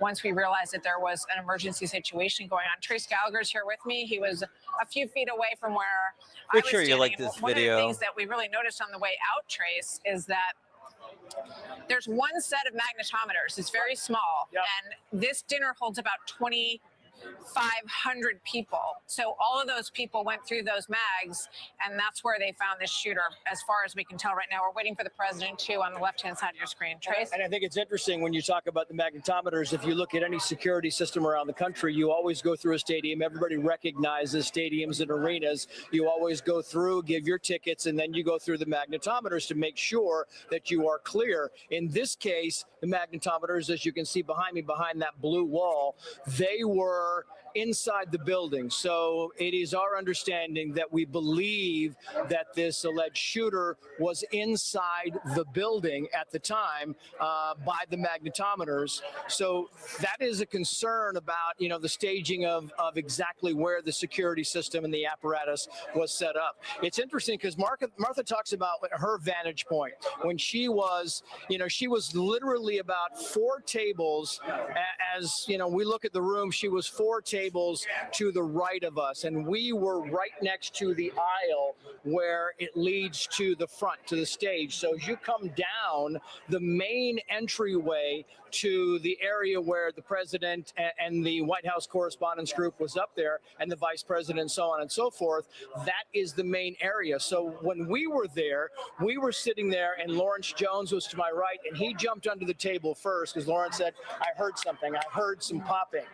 And I was talking to Emily Campagno, who said that she thought that it sounded like somebody, or a waiter or somebody, dropped some dishes, dropped some plates, and she didn't know what it was. We didn't know what we heard. Now, did we hear gunshots? No, we're not saying that. We heard something, and then after that, we knew something was clearly wrong because everybody, the Secret Service agents were running down the hall and running through tables saying, get down, get down, get down, get under the tables, and everybody was jumping under the tables. And you're helping people because, you know, everybody is some older people in this building, and everybody sometimes needed help. So you're helping people get under the tables, you're making sure everybody is safe, and then you have Secret Service agents walking around saying, get down, stay down, stay down. We didn't know. We didn't know, was there somebody that was a threat inside the actual auditorium, and that was never clear. That was never the case. So we were told afterwards, never happened. The person, the person of interest, the suspect, never got into the actual auditorium. But the interesting part of all of this is exactly where this whole thing started. Were there gunshots outside? Were they inside? Right now, that's the thing that's unclear to us. We don't yet know, and the Secret Service agents that we keep talking to don't yet know. So they're trying to figure out that, I mean, it's clearly the beginning of an investigation. The president wanted to come back out. He wanted to continue this, but the Secret Service was telling us it's a bad idea. We told the president it's a bad idea, and we don't think this is the way to do it. Yeah, I was sitting next to Stephen Chung, who obviously works very closely with the president. You know, for all of these people, this is a very unsettling, to say the least, situation. He was with the president at Butler. He was with the president at the golf course. They have been through this routine before. And I think it's worth pointing out again that, you know, by the time I lifted my head up and realized what was going on, every single person had been cleared from the dais. The president was instantly taken out of there, but he was in a holding room not far from the stage. And he was clearly wanting to get back on stage. He does not like to be shut down. He doesn't like for anything to be seen as if, you know, someone who disrupted this event tonight. won in a sense, and he says he wants to have this event again within 30 days. He was looking forward to it. It was the first time he's been to this dinner as president of the United States, and there was a lot of anticipation, and a big night was underway. So it's very disturbing, and you got to feel for all the people who have been through this After with him the several press times now, conference, I'm guys. going to wrap it up. Martha, and can we talk about this just a little bit? Because think about that. You mentioned Stephen Chung has been through this with the president multiple times. America has been through this, watching this president and his family go through this multiple times. We're watching, and we talked to Brett about this as well. We're watching the White House press room. They're setting up and getting ready right now. Some people are in tuxes. Some people are in evening gowns right now, and they're running around as fast as they can to get ready so that the president can come before the American people and once again address a threat. It is stunning, and you look at that room full of reporters. Of course, everybody starts shooting video with their free hand as much as they can, trying to figure out this story as it's unfolding. And is everybody safe? And where are the cabinet members? We watched cabinet members and congressmen get ushered out of the room. Mark Wayne Mullen, the new director of Homeland Security, was right near us. I think he was with Brett at Brett's table, and I think Brett probably just spoke about that. But the president wanted to carry on, and now he is about to speak at the White House. So we're waiting for that to happen. They're just making another announcement here as we speak. So I'm trying to listen to what that is. They're trying to get everybody to leave the building because they want to continue the investigation. So they're pulling all the media out, the cameras. They want everything to leave. All right, I don't know why that's It's happening. understandable because they're trying to conduct an investigation, and there are actually people still staying in this hotel. I mean, so that's part of the process. I mean, just waiting for the president. Can I get my camera back The unique thing that I think you notice in all of this is that there's not one clear narrative. It's been the better part of an hour and 40 minutes now. There's not yet one clear narrative of what happened, which tells you that not a lot of people saw this, and the people who did see this right now are part of the investigation, not willing to talk. So everybody who was inside this event was inside and was, at least for the most part, secure. I think it's worth mentioning also that when we walked into the building, there were a very good number of protesters outside this building. There were Palestinian flags being waved. The theme tonight was the First Amendment. There were people shouting from a distance. They were behind barricades outside of the Hilton here as people walked in. Not that unusual in today's world, but I think it's worth noting. And that was one of my first thoughts when I could tell that something was happening. I thought maybe it was protesters that had made their way into the room. I think a lot of us had that thought initially, and that they were going to tackle them probably and get them out of the room, but it wasn't that. They were responding to someone who had shown up with a gun at the magnetometers and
All right, I'm sorry, guys. Something happened.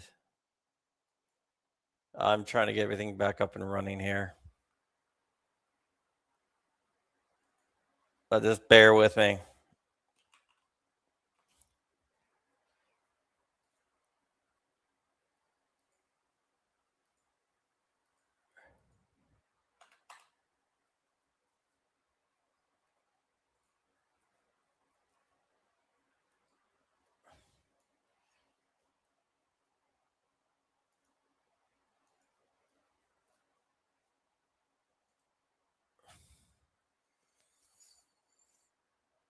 All right, almost there.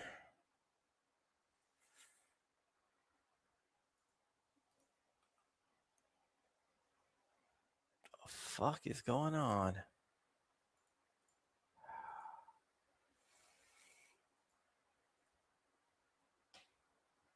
Oh, if you can hear me, just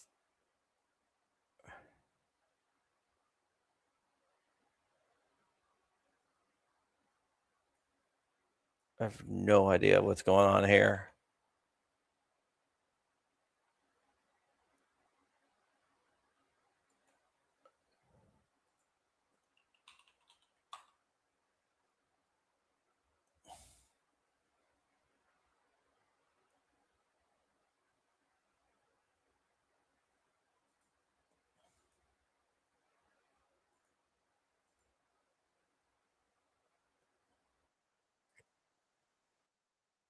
All right. All right. Let me kick this one. I have no idea what's going on. Jesus.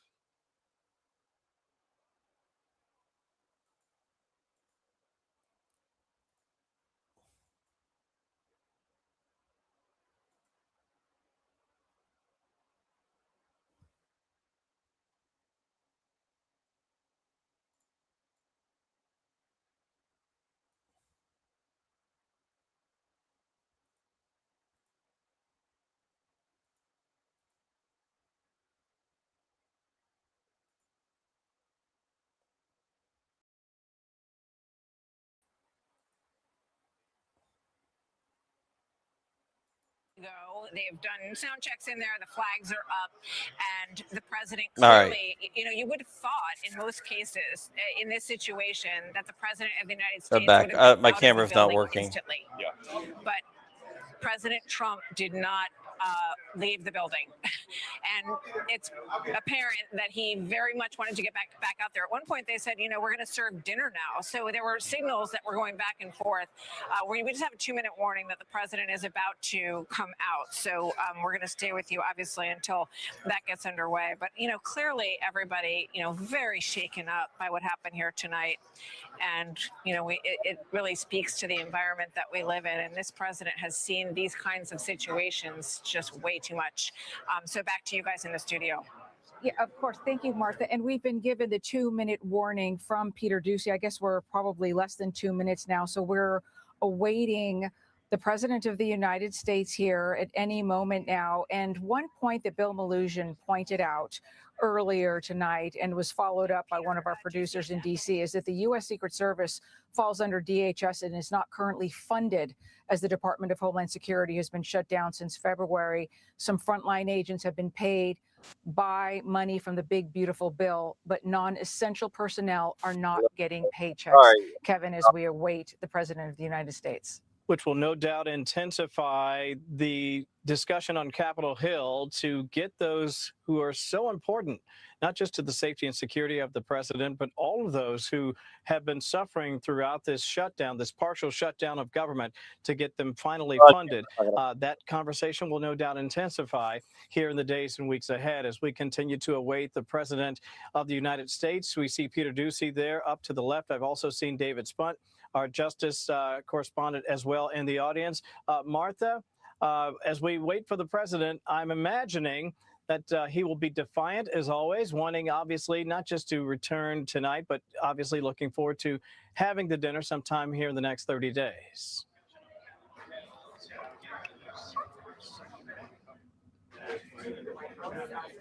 Looks like we lost Martha there. That's all right. We will just wait here. We are within the 2-minute warning for the President of the United States to come inside the Brady press briefing room there. Usually what will happen is you look to the left side of your screen there, and obviously the president usually will be preceded by the press secretary and others. We anticipate that there could be a cabinet member or two, Alicia, that could also speak tonight, perhaps even the FBI director, Kash Patel. Again, we're sort of guessing who might come out and speak, but it would seem to make the most sense, obviously, to come out and first let everyone know exactly what happened, what we know about the shooter, and where we go from here as we await the president, Alicia. Exactly, Kevin. And, you know, earlier tonight when there were reports that the president of the United States said that basically the show was going to go on, he still wanted to continue it this evening. I don't know about you, but the first thing that came to my mind was Fight, Fight, Fight 2 years ago in Butler, Pennsylvania, when he stood up with Secret Service trying to protect him. And he said that that is the spirit of this president. And it continues this evening. He's been communicating with Americans and the media through social media all evening. And any moment now, we are going to hear from the man himself. It'll be a show of force, whether it's the president alone or if he comes out there, as you mentioned, with other cabinet members, with the vice president as well. We will have to wait and see. But sadly, this is a message that he has had to give before. And he has had to talk to Americans before and assure them that he was safe and that other people were safe. And once again, thank the U.S. Secret Service. Kevin? Indeed. There are some reports, and we're chasing different names. I've been reading different accounts, again, not confirmed, as we, of course, hope that we will get more clarity and more information here, not just from the president, but also from those in law enforcement. One of the names that we had heard, a 31-year-old male from California, is now in custody. In connection with this particular attack. So it is a guy. I don't want to say the name, but we'll see if we can get confirmation of at least that limited reporting that we have at this hour. For those of you who have just joined us, Kevin Cork, Alicia Acuna, you're watching Fox News live continuous coverage of the White House Correspondents' Dinner, which was interrupted after an apparent gunman tried to charge the mags and discharged a firearm, we understand. And as we get more information, we anticipate hearing from the President of the United States in mere moments. But in the meantime, let's go back out to Trey Yingst, who has done yeoman's work for us both overseas and here tonight. Trey. Yeah, Kevin, I just spoke with a senior White House official who said behind the scenes, it's a very somber but resilient vibe. Administration officials are reminded of the two previous attempts on President Trump's life. When I spoke on the phone with one official at the White House, they said this was a reminder of Butler, Pennsylvania. You can imagine these administration officials, the president himself and the vice president, they have a long history of experiencing these types of security events. And it is just a reminder of how dangerous moments can be. But when you look at the security perimeter that was around this area, it was not just the Secret Service, but the local police, a variety of different law enforcement agencies. And there were a number of checks to get into the Washington Hilton, along with those metal detectors where we understand this security incident took place. I think back to inside the ballroom as this security event was unfolding. Many people got under the tables. Some people were crying, others shaking. And a top advisor to President Trump, Dan Scavino, as he was being escorted out by Secret Service, raised his fist and started to chant USA, USA, USA. And it was a reminder almost of what President Trump did after the attempt on his life. The people around the president prepared and got out as quickly as possible. You saw a moment of people coming together, Kevin, and looking out for each other. There were some people hiding under tables, others getting cover, laying flat on the ground wherever they could. And at this moment, as the security event was unfolding, some Secret Service officers, others wearing tactical gear, had weapons pointed out over the crowd because they were scanning to see if there was a threat inside of the ballroom. And it was just an unpredictable and very tense moment inside of this hotel as this security event was taking place. The president escorted out with the vice president in seconds. And those cabinet officials, they had security on the perimeter of the ballroom. I was sitting next to the Secretary of Transportation, Sean Duffy, and immediately his security team got to him, escorted him out. Other top advisors to the president also quickly escorted out of the ballroom before it was locked down. And for a very long time, people had to stay inside as they were conducting this security sweep around the area. Again, people, many of them in shock as this was taking place, understanding that just feet away outside of this ballroom is where this shooting took place. The president is expected to address the press corps in Washington, but more broadly, the nation about this event that took place, which was supposed to be a celebration of the First Amendment and journalists around the world. Scholarships were supposed to be given out to journalism students here in Washington, in the nation's capital. And again, this turned into a very somber moment, and a senior White House official telling Fox News that there is a resilient vibe within the administration right now. incredibly acted upon by Secret Service and law enforcement. And here we go. This was an event dedicated to freedom of speech that was supposed to bring together members of both parties with members of the press. And in a certain way it did, because the fact that they just unified, I saw a room that was just totally unified. It was in one way, very beautiful, a very beautiful thing to see. A man charged a security checkpoint armed with multiple weapons, and he was taken down by some very brave members of Secret Service, and they acted very quickly and have just released, for purposes of transparency, clarity, I've ordered it to be put out. You probably have it by now, put out on Truth and put out on many of the platforms. A tape showing the violence of this thug that attacked our Constitution, and also showing how quickly Secret Service and law enforcement acted on our country's behalf. Really did a great job. One officer was shot, but saved by the fact that he was wearing obviously a very good bulletproof vest. He was shot from very close distance with a very powerful gun, and the vest did the job. I just spoke to the officer, and he's doing great. He's great shape. That echo's coming from Fox. Has very high spirits, and we told him we love him and respect him, and he's a very proud guy. He's very proud of what he does, Secret Service agent. And we looked at all of the conditions that took place tonight, and I will say, you know, it's not a particularly secure building.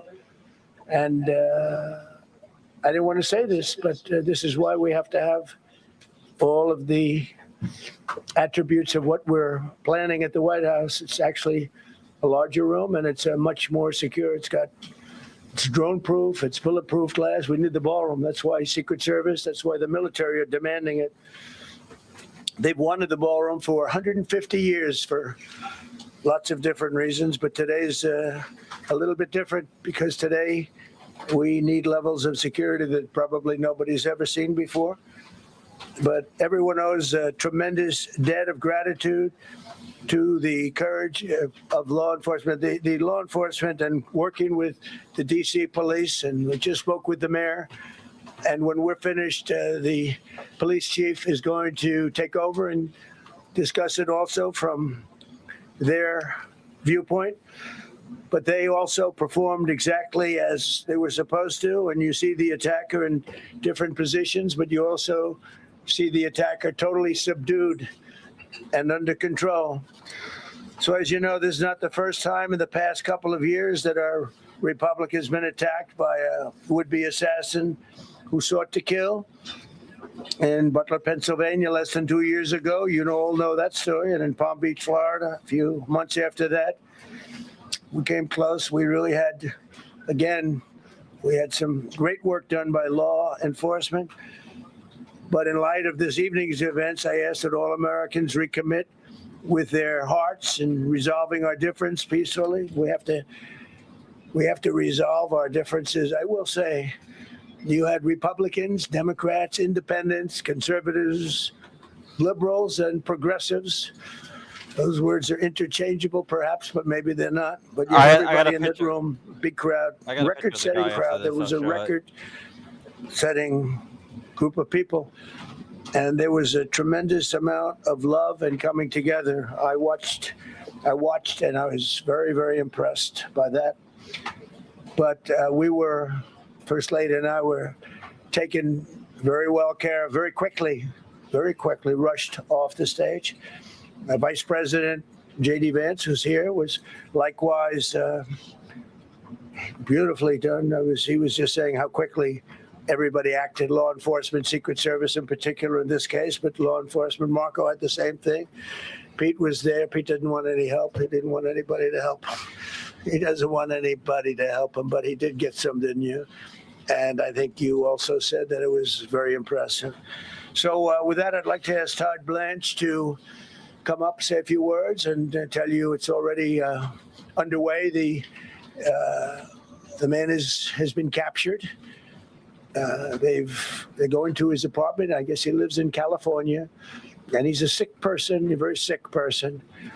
And we don't want things like this to happen. I think it's very important that I say, though, and I told the representatives of the evening, and they did such a beautiful job. It was such a beautiful evening. And again, they're talking about free speech in our Constitution. That's what it's all about, not just White House correspondence. It was really based on free speech in our Constitution. But I said very importantly that we'll do it again within the next 30 days, and we'll make it bigger and better and even nicer. So I just want to thank everybody that was involved. I also want to thank the press, the media. You've been very responsible in your coverage. I will say I've been seeing what's been out. You've been very responsible. So Todd Blanche, I'd like to say a few words, and then we're going to have cash. And then you're going to go on. We can ask, I guess we can take a couple of questions. All right, I'm just gonna switch here really fast. That is the shooter. That is the shooter right there. That's the same guy that I heard earlier a couple hours ago. So yes, it is true. He is a teacher. Incredible.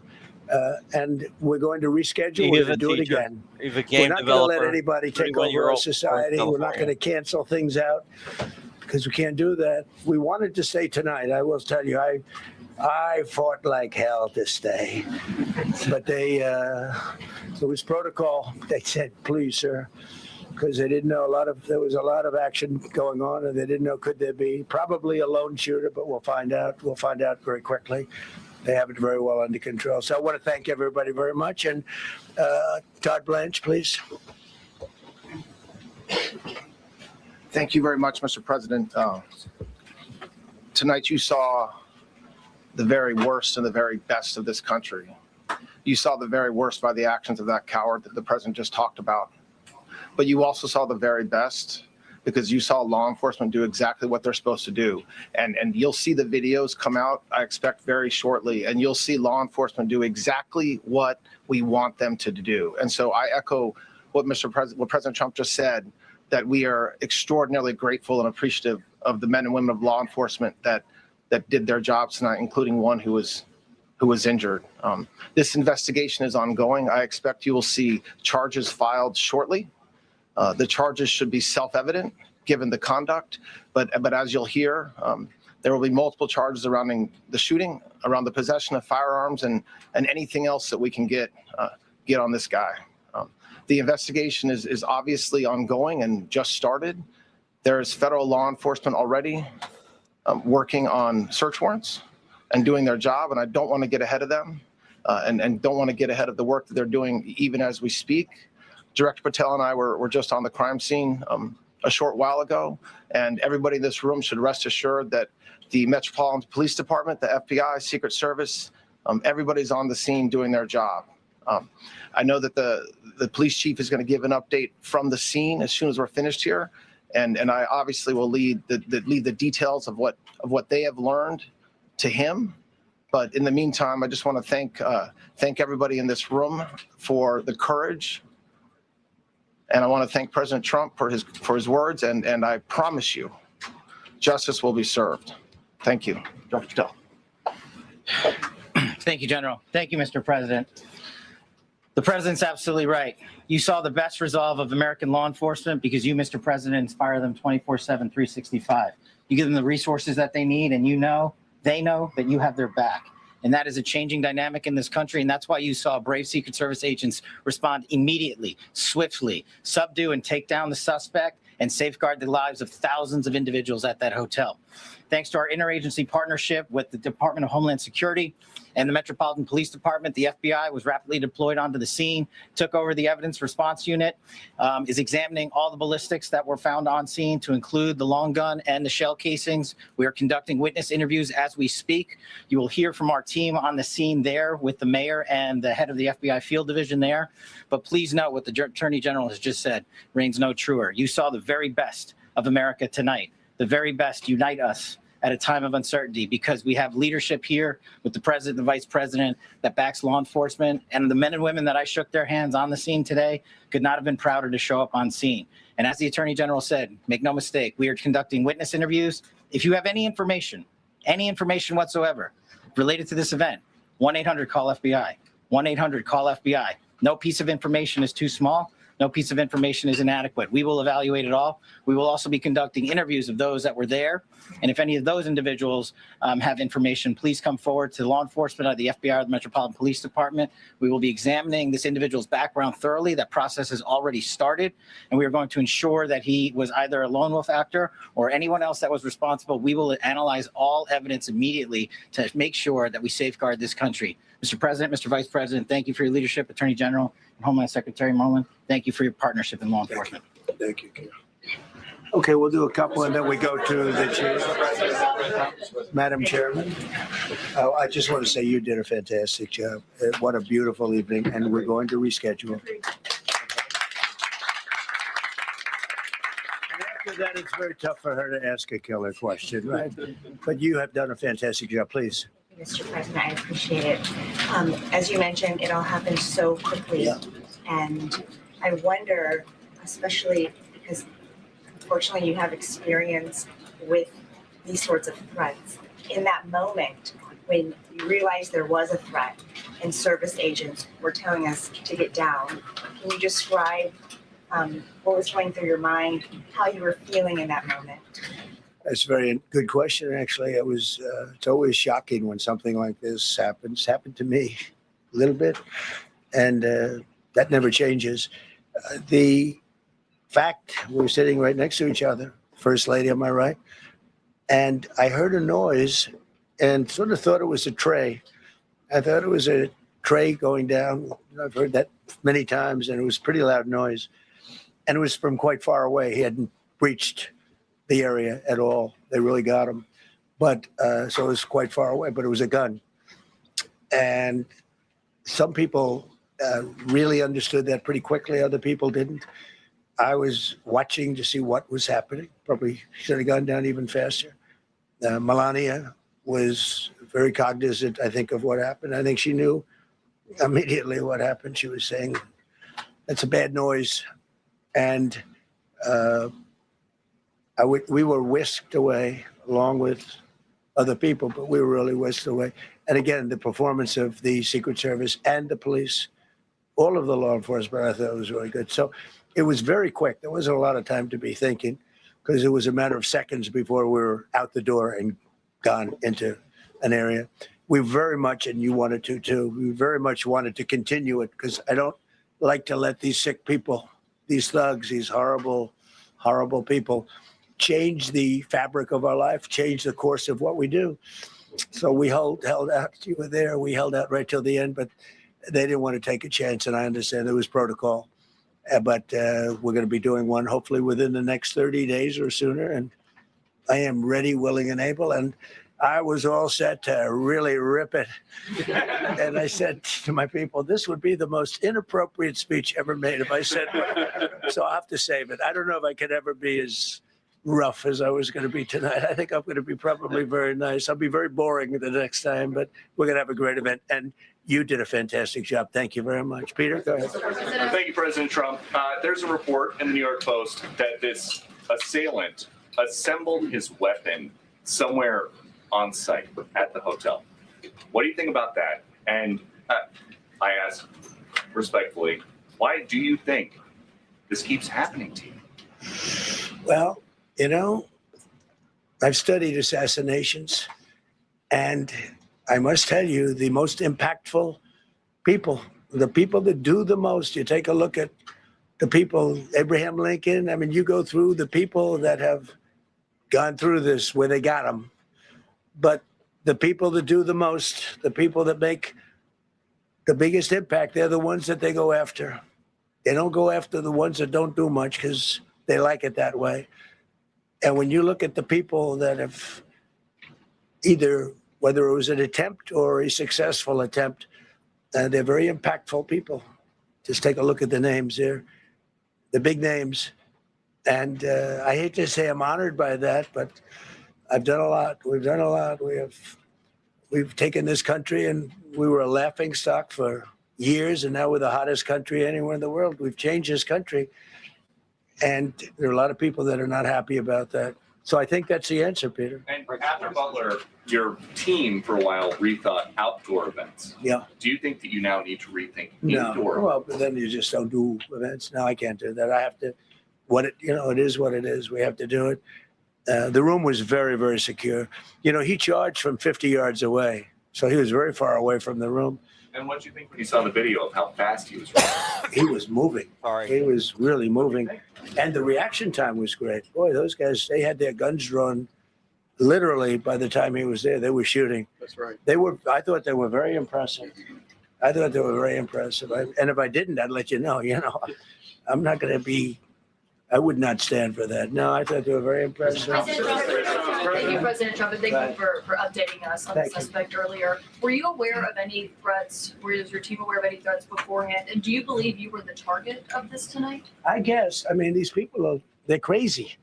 They're crazy. And, you never know. He was very far away from me. He had to go through a lot. We had resources all over. We had resources sitting at tables, literally in disguise, sitting maybe at your table. Who knows? But we had people all over the room. So he had a long way to go. That was really a first line of defense, and they got him. And they really, they acted incredibly.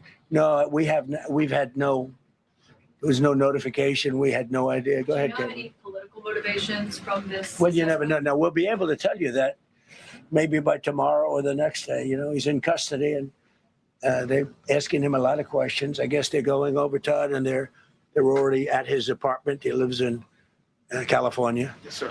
And they're over there, so they'll be able to tell you. Thank you, Caitlin. President Trump, did the suspect say anything, or was he wearing anything that would allege some type of motive here? No, I mean, he was a guy who looked pretty evil when he was down. They had him down. He was fighting hard. He was in my opinion, a sick person. Who would do that but a sick person? But I think you're going to find everything about him. No reason to talk about it now. But tomorrow at this time, long before this time, you're going to know a lot of things about him. They seem to think he was a lone wolf, and I feel that too. Are you concerned about U.S. Secret Service protection ability? We saw several of the detailees take minutes to be escorted out of the room.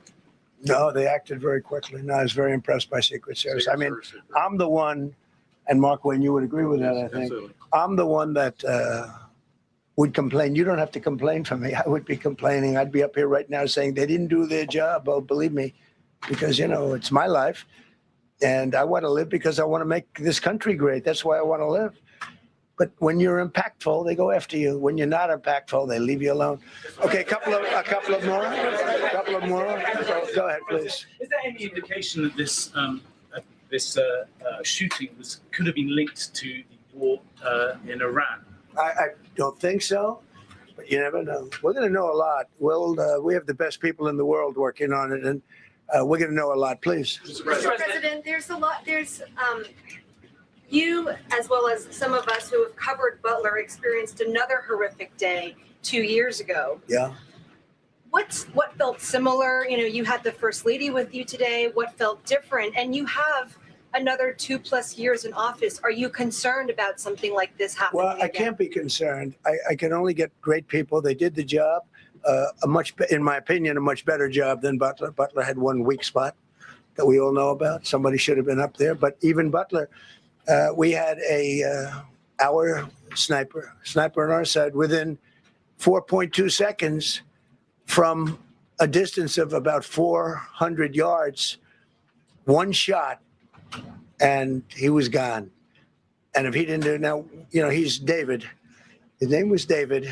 I say, hello, David, every time I see him. David, I like you very much, David. But think of that. Now, if he doesn't hit him, and he hit him right between the eyes from 400 yards without any notice, nobody knew. He heard a sound. He looked over, and there was actually a tree that was somewhat in his way. You know the story very well. And he aimed, he fired. And if he didn't do that, beyond me, you would have had a lot more people killed. We lost one great person and 2 people very badly hurt. They're okay now. But no, that was so in a sense, that was pretty amazing, the job they did. But they did have that one weak spot. As you know, they should have had that covered. Tonight, they had everything covered very quickly. And he was fast. He was running full blast, and they got him.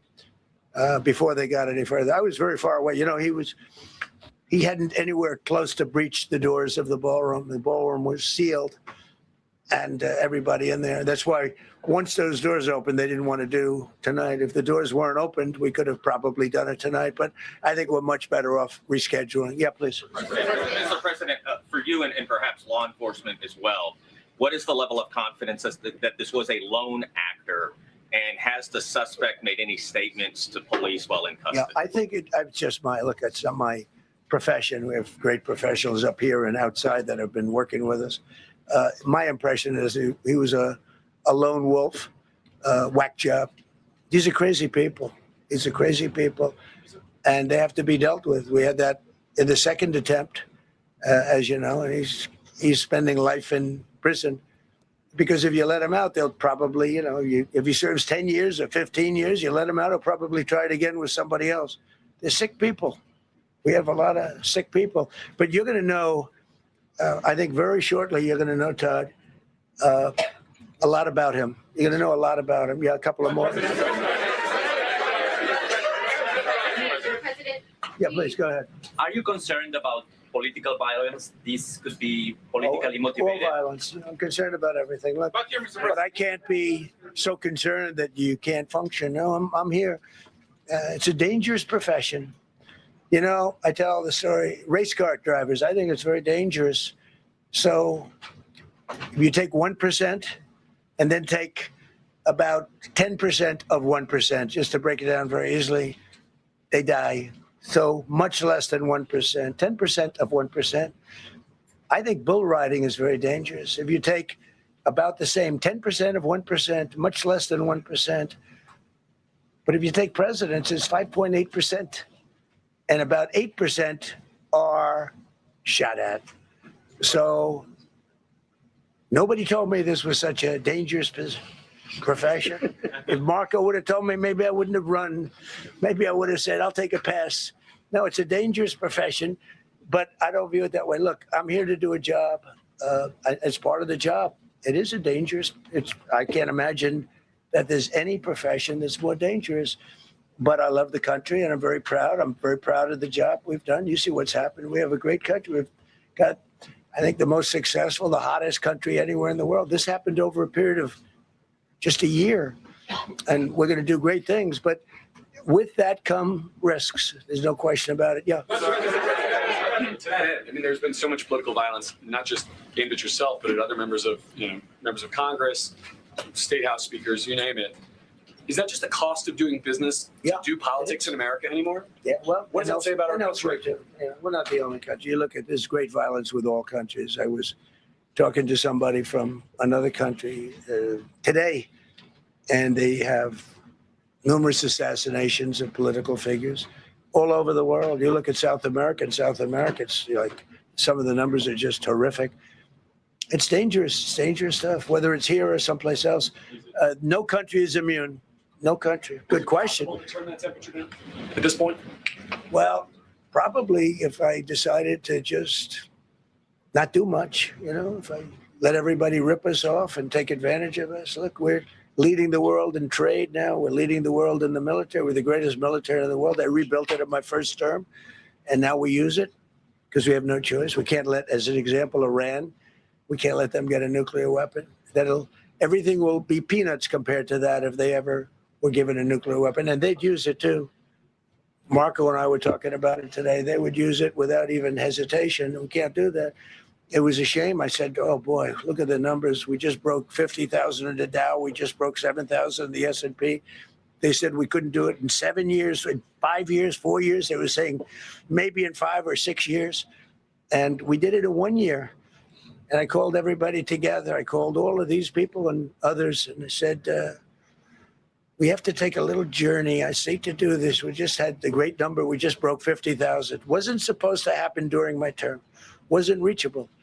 Did it in 1 year. And I said, we're going to have to make a journey to Iran. They're going to have a nuclear weapon if we don't do it. We had the B-2 bombers take them out. I terminated in the first term the Obama agreement, the Iran nuclear agreement, which was a disaster. That was a road to a nuclear weapon. They would have used it. They would have used it 100%. So, you know, when you do things like that, you become a target. If I wasn't doing that, I guess I'd be a lot less of a target. But I'm honored to be. Okay, one more question. Go ahead.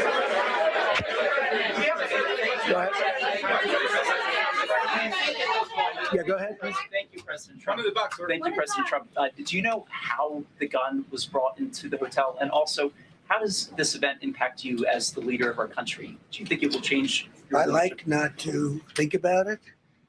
I lead a pretty normal life, considering, you know, it's a dangerous life. I think I handle it as well as it can be handled. I think a lot of other people, you know, you read stories where they become basket cases. To be honest with you, I'm not a basket case. I really take it as it is.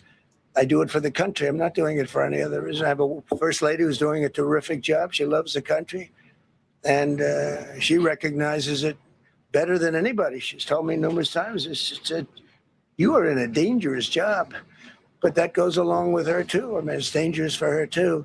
We sat there tonight. We heard that noise, and it was either a tray or a bullet. I was hoping it was a tray, but it wasn't. And again, we had some very brave people doing a great job, so we're very proud of them and happy with them. I just want to thank everybody. They will be able to give you all that information as to the names and everything else. I think we released the names already. Most of you would have it, but his name. We appreciate it. I see so many tuxedos and beautiful dresses. It was a little different evening than we thought, but we're going to do it again, and we have a great chairman who we're so proud of, and we have to make it better. We'll make it safer, I guess, right? But we're going to make it even better. Okay, thank you very much. Thank you. President Trump, can we hear from her about how impactful this was? Can we hear from her about? Well, honey, would you want to say something? Okay.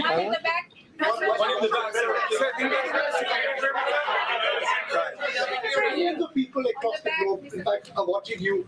You demonstrated courageous leadership, and thank God you're alive, all of us are alive today.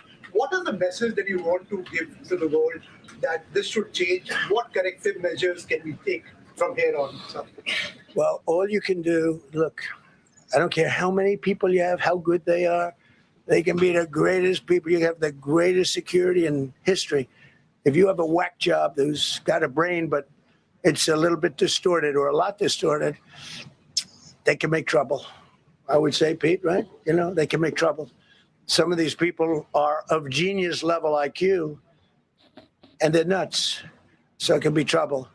So you do absolutely the best. You get the best. We have the best people. Well, look, it was proven tonight. He started running from 50 yards, and he was fast. He was like a blur on tape. I got a video of it. He was moving. It was very impressive the way they got him. Moving fast. Because a lot of people would be looking and saying, you know, it's like a weird feeling, and they would let him get through, but they didn't let him get through. They drew those guns so fast. They looked like Matt Dillon. They looked like somebody that knew what they were doing, and we really do. But it comes with the territory. And if you want to do a great job, I really believe that. And you take a look at what's happened to some of our greatest presidents, and it doesn't happen to people that don't do anything. And it's not going to deter me from winning the war in Iran. I don't know if that had anything to do with it. I really don't think so, based on what we know. But we're going to continue to do a great job. That's all I can do. Thank you very much. I'll see you tomorrow. Thank you. Thank you. All right, guys, this is it. Then we're gonna get out of here. This is. I'm gonna go ahead and put this full screen here. This is. I'm gonna turn off this for a second. This is the guy trying to breach security. We're gonna watch it right now.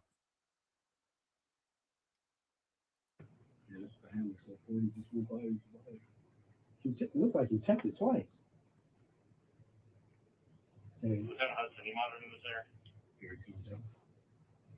So there he goes.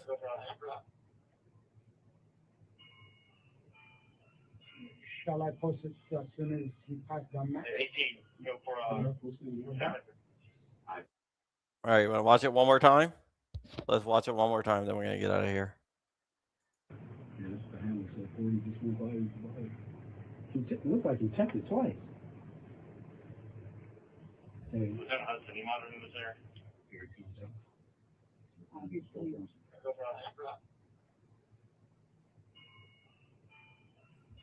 Shall I post it as soon as he passes on that? 18, go for